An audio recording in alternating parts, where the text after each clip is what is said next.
Have you ever heard of a trader who made millions, only to lose it all in the blink of an eye?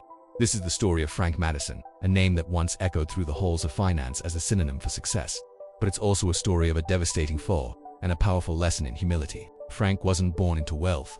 He started with a small account and an insatiable hunger to understand the markets, and he was brilliant. He developed a strategy that seemed almost magical, turning small sums into a fortune. By his late 20s, he was a multimillionaire. He had the penthouse apartment, the luxury cars, the designer clothes, everything he thought defined success. His sister, Chloe, remembers that time well. It was like watching a movie, she recalls. One day it's our Frank, the guy who invites us to a restaurant, and the next day he takes us to Paris for the weekend. We were thrilled for him, but it was a little scary. He seemed to change. The excitement in his eyes was replaced by this intense, almost frantic energy. He wasn't just confident. He started acting like he was invincible, like the normal rules didn't apply to him. This was Franck's first mistake, confusing skill with invincibility. He believed he had cracked the code to the market, that he couldn't lose. This led to his second error, lifestyle inflation. The more he made, the more he spent. His life became a non-stop performance of wealth, a golden cage that required constant feeding. The pressure was immense. Then, the market shifted.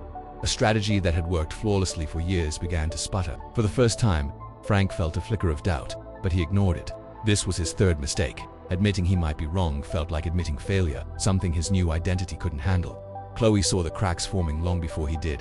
He stopped calling as much, she says. When we did talk, he was distracted, almost dismissive. I once asked him if he was okay, if the market was worrying him.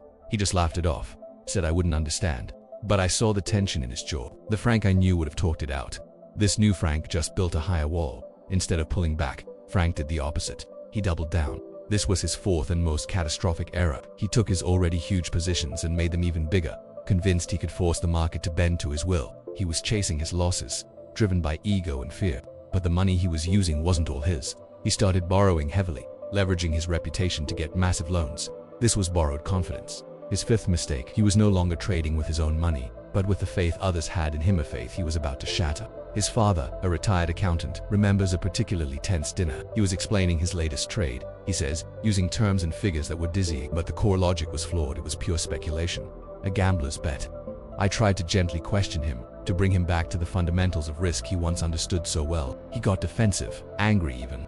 He told me the game had changed, that old rules were for old men. That was the last time we talked about his work. He completely shut us out. This was Franck's final mistake, isolation. He cut himself off from anyone who might question him, surrounding himself only with people who benefited from his apparent success. He was alone on his throne, blind to the cliff's edge just a few feet away. Then, the inevitable happened. A massive unexpected market event wiped him out. In a matter of hours, everything was gone.